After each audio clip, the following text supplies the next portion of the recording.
আপনি কি কখনো ভেবেছেন কেন এআইয়ের উপর মানুষের নিয়ন্ত্রণ থাকাটা জরুরি?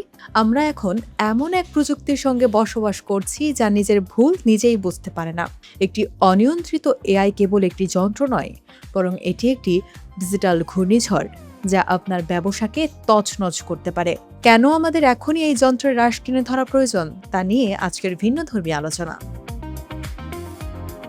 গুগলের ডোরা প্রতিবেদনের দিকে তাকালে দেখা যায় এআই এর গতি যত বাড়ছে সিস্টেমের স্থিতিশীলতা ঠিক ততটাই তলানিতে গিয়ে ঠেকছে। কেন এমনটা হচ্ছে? কারণ এআই কোনো বিচারক নয়, সে কেবল একজন অন্ধ অনুসারী। আপনি তাকে যে আদেশ দেন সে তা পালন করে, কিন্তু সেই আদেশের পরিমাণ কি হবে তা সে কল্পনাও করতে পারে না। বেশিরভাগ এআই এজেন্ট এখন কোড লেখার চেয়েও বেশি সময় ব্যয় করছে তথ্যের গোলক ধাঁধায় ফাইল খুঁজতে। এই প্রযুক্তিগত দক্ষতার অভাব যা ডিজিটাল দুনিয়ায় এক ধরনের বিশৃঙ্খলতা তৈরি করছে। যদি এই অগোছালো ক্ষমতাকে আমরা শাসনের আওতায় না আনি, তবে প্রযুক্তি হয়ে উঠবে এক অকার্যকর বোঝা। এই বিশৃঙ্খলা থেকে মুক্তির পথ দেখাচ্ছে বাংলাদেশি একটি প্রযুক্তি দল। তারা এআই এর একটি স্মৃতিভ্রষ্ট এবং অগোছালো স্বভাবকে শাসন করতে বাধ্য করছে ডিজিটাল টুইন। বিষয়টি অনেকটা এরকম, সফটওয়্যারের জন্য একটি ডিজিটাল প্রতিরূপ বা মডেল তৈরি করা। এআই যখন কোনো সিদ্ধান্ত নিতে চায়, তখন এই মডেলটি তাকে একটি আয়নার সামনে দাঁড় করিয়ে দেয়। আয়নায় সে দেখতে পায় তার এই সিদ্ধান্তের ফলে সিস্টেমের কোনো অংশ ভেঙে পড়তে পারে। এই পদ্ধতি এআইকে আর কেবল আদেশ পালনকারী যন্ত্রে আটকে রাখছে না, বরং তাকে করে তুলছে এক সচেতন বিশ্লেষক। এই পুরো প্রক্রিয়ায় স্বচ্ছতা এতই বেশি যে এআই এর প্রতিটি পদক্ষেপের রেকর্ড থাকছে মানুষের হাতে।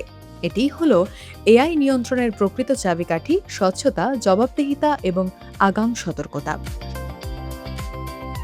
এই বিপ্লবের পেছনের মূল শক্তি হলো আমাদের দেশের একদল তরুণ প্রকৌশলী।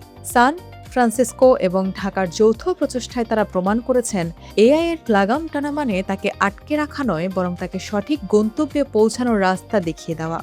আজমত ইকবালের নেতৃত্বে ঢাকাভিত্তিক ইঞ্জিনিয়ারিং টিম আন্তর্জাতিক পর্যায়ে যেভাবে তাদের মেধার ছাপ রাখছে তা আমাদের জন্য অত্যন্ত গর্বের।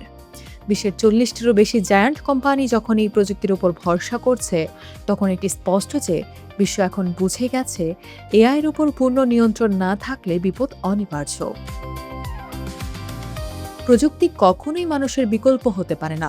এআই আমাদের গতি বাড়াতে সাহায্য করে, কিন্তু সেই গতির দিশা ঠিক রাখার দায়িত্ব আমাদের। অধ্যাপক ম্যাট ফিশার যেমন বলেছেন, আমাদের কেবল বর্তমান নয়, ভবিষ্যতের সম্ভাব্য বিপদের দিকেও নজর রাখতে হবে। এআই কি আমাদের দাস হবে, নাকি আমরা হব তার শিকার? সেটি নির্ভর করছে আজ আমরা তাকে কতটা গুরুত্বের সঙ্গে নিয়ন্ত্রণ করছি তার উপর। আপনার কাছে কি মনে হয়, আমাদের জীবন কি প্রযুক্তির কাছে জিম্মি হয়ে পড়ছে?